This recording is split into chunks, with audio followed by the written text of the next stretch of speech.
Hi, I'm Julie from Peaceful Place Home Organizers. What happens once you get organized and the organizers go out the door?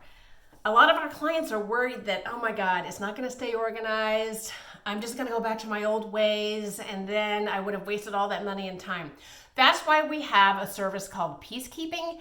It's part of our Organized for Life approach, meaning that, sure, there's some people that go through a big organizing process, and from that day forward, they never overshop and they always put everything away.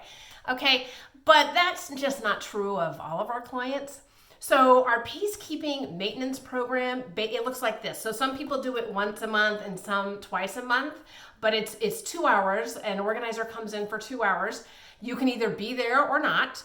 Sometimes people have us come in before their cleaning person comes.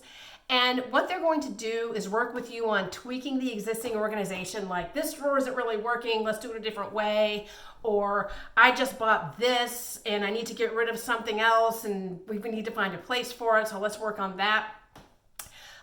It's picking up and putting things away.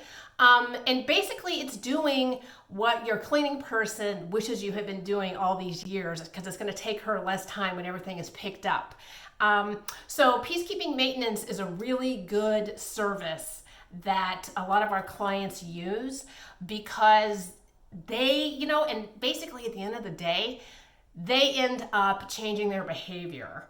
But the extra support they get from our organizer being with them and the accountability really helps them to change their life and stay organized for life.